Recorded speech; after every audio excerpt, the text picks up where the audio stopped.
اگر ہمیں کوئی شخص کہتا ہے کہ شب برات کو اٹھ کے نفل نہ پڑھو تو بھائی نفل ہم نے پڑھنے اللہ کی رضا کے لیے، ہمیں کسی بندے سے ڈگری لینے کی ضرورت نہیں، نہ تو ہمارے اور رب کے درمیان معاذ اللہ کوئی وسیلہ ہے کہ تو کہے گا تو پڑھیں گے، جب دل کرے گا پڑھیں گے، اور جتنے دل کرے گا پڑھیں گے۔ ہم تو نفل کہہ رہے ہیں اس کو، ہم نے کب کہا ہے ضروری ہے جو عشاء پڑھ کے سو جائے فجر تک سویا رہے، ہم اس کو گناہگار نہیں کہہ رہے، لیکن یہ ضرور کہیں گے کہ گولڈن چانس مس کر دیا اس نے، چانس مس کیا ہے، یہ تو اللہ کی رحمت کا موقع تھا۔ حضرت سیدہ عائشہ صدیقہ رضی اللہ تعالی عنہ ارشاد فرماتی ہیں کہ شعبان کی 15ویں رات تھی، یعنی شب برات کی رات، فرماتی ہیں شعبان کی 15ویں رات تھی، میں نے اچانک نظر ڈالی تو حضور میرے بستر میں تھے، پھر میری نظر پڑی تو حضور نہیں تھے، میرے دل میں گمان آیا، خیال آیا کہ شاید کسی اور زوجہ کی طرف حضور کا میلان تباہ ہو گیا ہو، وہاں تشریف لے گئے ہوں۔ فرماتی میں اٹھی باہر گئی تو نبی کریم علیہ السلام جنت البقیع میں تھے، قریب ایک جگہ پہ حضور دعائیں مانگ رہے تھے۔ فرماتے میں گیا تو حضور فرمانے لگے ابو بکر کی بیٹی تو نے کیا گمان کیا کہ اللہ کا رسول تیری حق تلفی کرے گا؟ عرض کی حضور آپ مالک ہیں، کہیں اور جانا چاہیں تو میری طرف سے پابندی نہیں۔ کہتی ہے وہاں کھڑے کھڑے میرے رسول کریم نے بیان فرمایا، یہ ترمذی کے لفظ ہیں، حضور نے فرمایا عائشہ یہ شعبان کی 15ویں رات ہے، مدینے میں سب سے زیادہ بکریاں بنو کلب کا قبیلہ پالتا تھا، فرمایا آج کی رات بنو کلب کے قبیلے کی بکریوں کی تعداد کے مطابق اللہ میری امت کے لوگوں کی بخشی فرما دے گا۔ یہ وہ رات ہے۔ جناب عائشہ صدیقہ رضی اللہ تعالیٰ عنہ نے بات رات کو سنی تنہائی میں نبی پاک سے، رات کو تنہائی میں حضور سے سنی، سویرے جناب عائشہ نے کل امت کو بتائی۔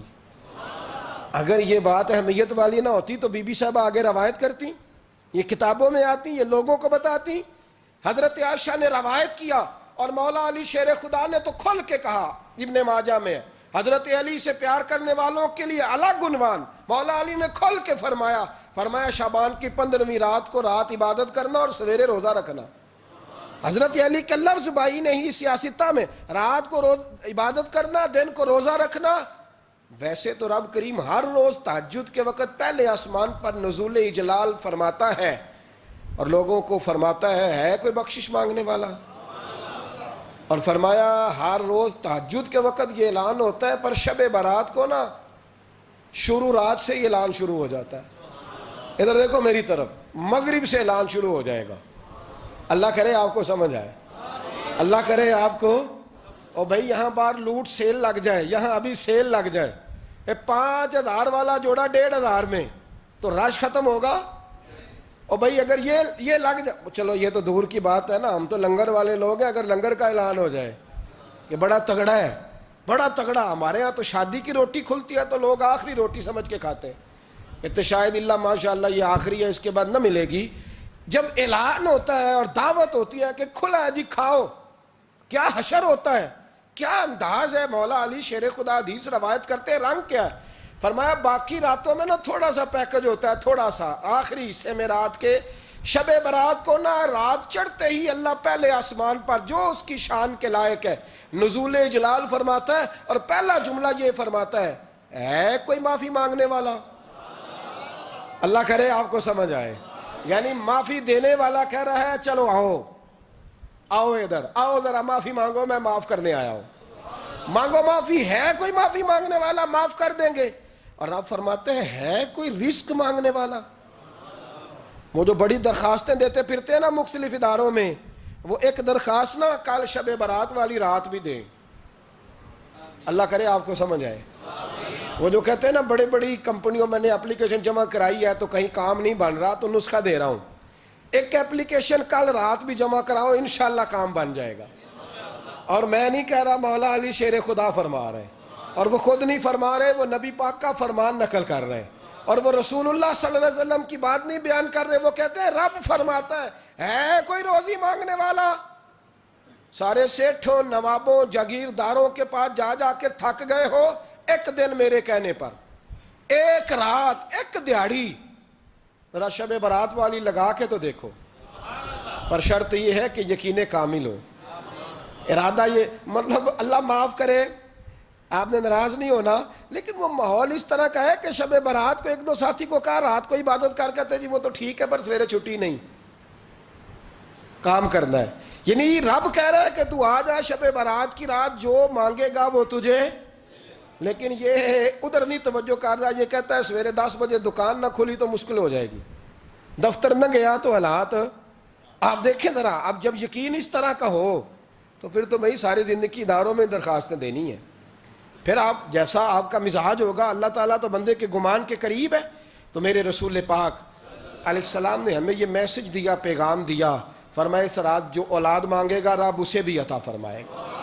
اس رات جو اللہ سے بخشش مانگے گا اللہ اسے بھی دے گا. اس رات جو رب کریم سے عزت مانگے گا اللہ اسے بھی عطا کرے گا. شارحین نے لکھا اس رات جو رب سے پردہ پوشی مانگے گا اللہ اسے پردہ پوشی بھی عطا کرے گا. جو جنت کا سوالی ہوگا رب اپنے فضل سے عطا فرمائے گا. کوشش فرمائیں، کوشش فرمائیں. 10 محرم کو ہمارے ہاں لوگ جاتے ہیں قبرستان، وہ کسی حدیث سے ثابت نہیں، میں منع نہیں کر رہا، جائیں 9 محرم کو جائیں، 10 کو جائیں، 11 کو جائیں، 8 کو جائیں، سفر میں جائیں، ربیع الاول میں جائیں، قبرستان میں جب بھی جائیں منع نہیں ہے. لیکن شب برات والی رات تو خود رسول کریم گئے ہیں نا قبرستان.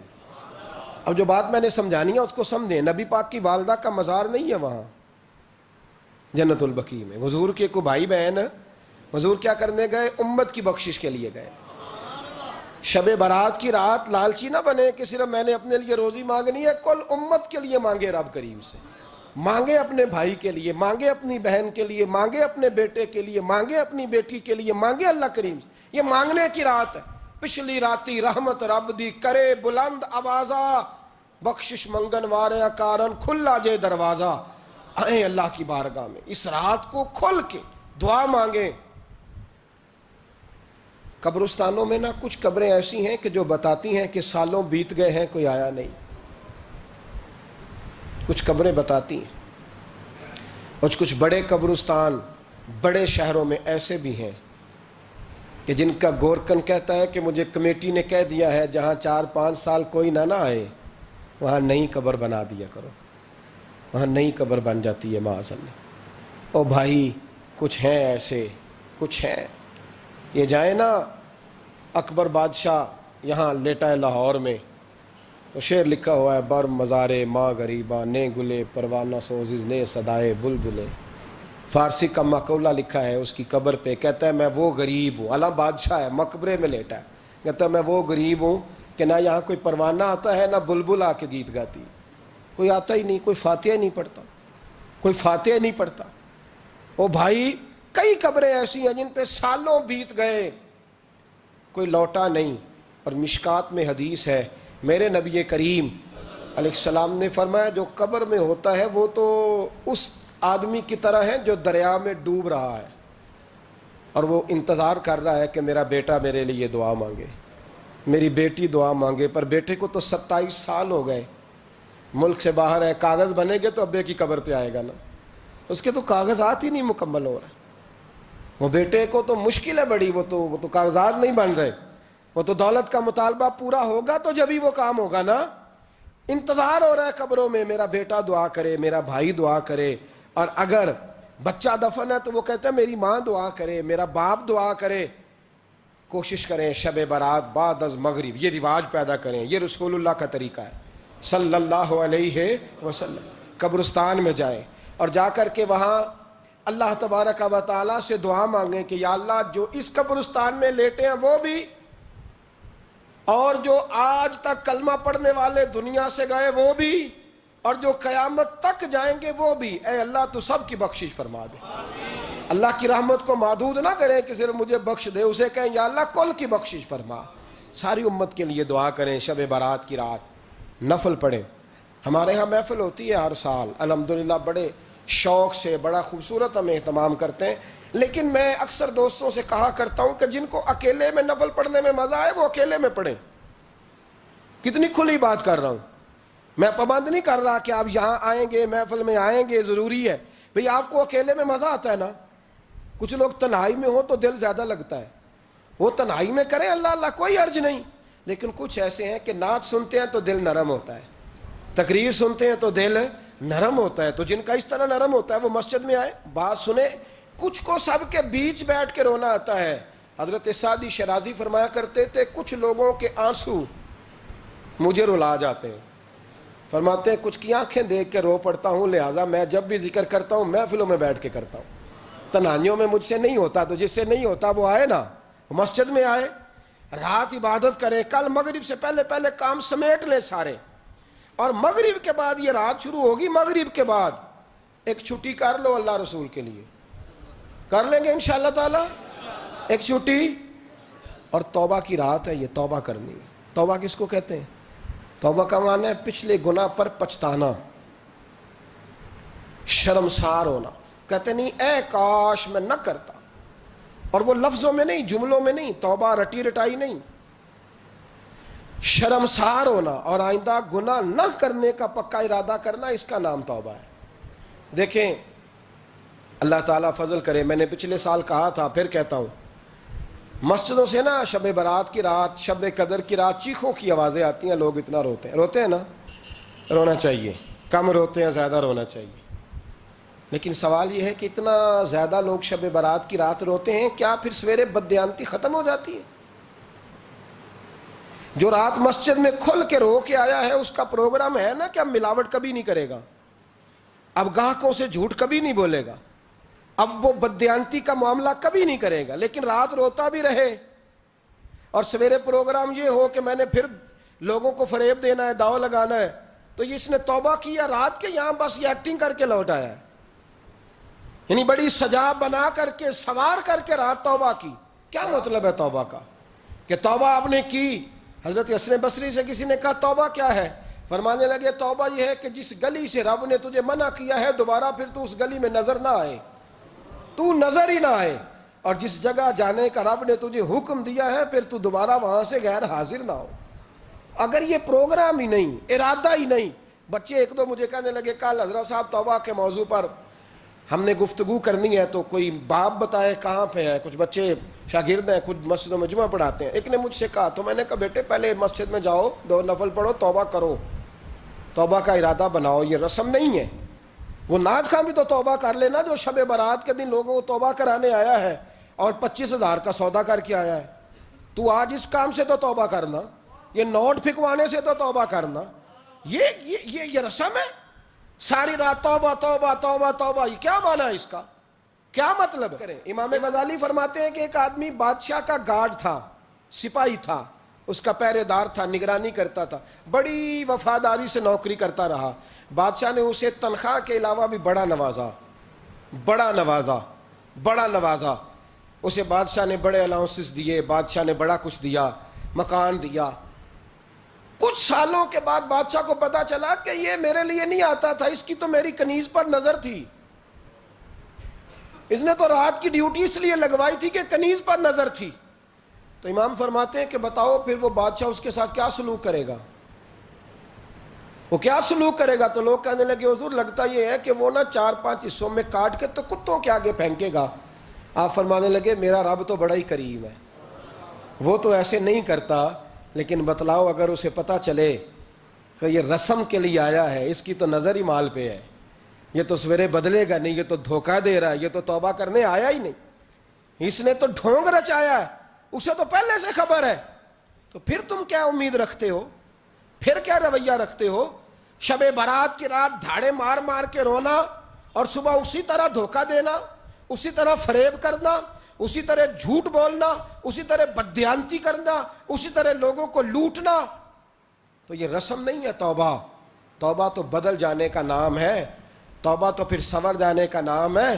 توبہ تو اس طرح ہے جس طرح حضرت ابراہیم ابن ادھم نے کی تھی. وقت کے بادشاہ تھے, بادشاہ جب توبہ کی تو پھر ہر چیز چھوڑ دی, پھر مال لوگوں میں بانٹ دیا اور پھر ٹاٹ کا لباس پہن کر زندگی گزاری. لوگوں نے کہا حضور یہ تبدیلی ہے. فرمایا تبدیلی نہیں, یہ میری توبہ ہے, یہ میری توبہ ہے. جب توبہ کی تو پھر بدل کے کی, جب توبہ کی تو پھر تبدیل کیا آپ نے. یہ کیا توبہ ہوئی؟ ساری رات روتے رہے, سویرے دکان پہ جا کے پھر قسم اٹھائی کہ مجھے تو پڑتا ہی 11,000 کا ہے. یہ توبہ ہے؟ تو آپ نے اور میں نے توبہ کرنی ہے تو انشاءاللہ تعالیٰ اس طرح کرنی ہے کہ پھر 15ویں شعبان کو بدل جائے. یہ جو موقع آتے ہیں نا شب برات کے, شب قدر کے, یہ بنیادی طور پر اللہ تعالیٰ کی طرف سے دی ہوا موقع ہوتا ہے کہ چلو تمہیں چانس دیتے ہیں، تمہیں چانس دیتے ہیں، پابندی کوئی نہیں، لیکن رب کی طرف سے نا موقع ملتا ہے، چلو تمہیں ایک موقع دیتے ہیں، چلو اپنے آپ کو کلیئر کر لو، تمہیں موقع دیتے ہیں، یا اللہ کیا کرے کچھ بھی نہیں، آ کے نا سچے دل سے 2 رکعتیں پڑھ کے توبہ کرو، عرش کا مالک پچھلے سارے ہی معاف کر دے گا، کچھ بھی نہیں، آؤ موقع ہے۔ ان لوگوں کی باتوں پہ نہ جائیں جو بلا وجہ پریشان کرتے ہیں، ہمیں بھی روز ہی سوال آتے ہیں، دل نہیں کرتا، کچھ باتیں ایسی ہیں جو کرنے کو طبیعت نہیں چاہتی، میں کروں گا بھی نہیں۔ لوگوں کو شب برات کا حوالہ بھی نہیں مل رہا، حالانکہ ترمذی شریف میں حدیث موجود ہے، صحاح ستہ کی روایت ہے، ترمذی میں موجود ہے۔ پہلے کہتے ہیں صحاح ستہ سے دکھاؤ، جب صحاح ستہ سے مل گئی تو آپ اور کدھر جانا ہے؟ اور ابن ماجہ میں موجود ہے مولا علی کی روایت، اور ذرا ترتیب دیکھیے گا، یہ ترمذی کی حدیث ہے، اور امام ترمذی نے تو پورا باب باندھا ہے 15ویں شعبان پر، پورا باب۔ اب تمہاری مرضی ہے، اگر تم نہیں بات کو سمجھنا چاہتے۔ اور مجھے پتا کیوں یہ شب برات کیا لگتا ہے، مجھے کبھی کبھی یوں لگتا ہے کہ رب فرماتا ہے کہ رمضان سے 15 دن پہلے ہی پکی سچی توبہ کر لے، تیاری کر، پاک صاف ہو جا، تاکہ جب رمضان آئے نا تو پھر تجھے پاک ہونے کی ضرورت نہ پڑے، بس پھر تو آتا جائے اور میں تیرے اوپر رحمتیں نچھاور کرتا جاؤں، بس تو پہلے ہی تیاری کر، 15 دن پہلے ہی، 14 دن پہلے تیار ہو جا۔ کل رات اپنے آپ کو ذہنی طور پر تیار کریں، بچوں کو تیار کریں، گھروں کو تیار کریں۔ اب جب مہمان آتے ہیں نا بڑا کچھ کرتے ہیں، شب برات آئے تو مصلے ایک دفعہ دھویا کریں، ایک دفعہ مصلے دھویا کریں۔ فرش دھوتے ہیں نا، مہمانوں نے آنا ہے تو ایک کمرے کا فرش دھو کے صاف کریں کہ خواتین نے یہاں ساری رات نماز پڑھنی، یہ ارادے بنائیں۔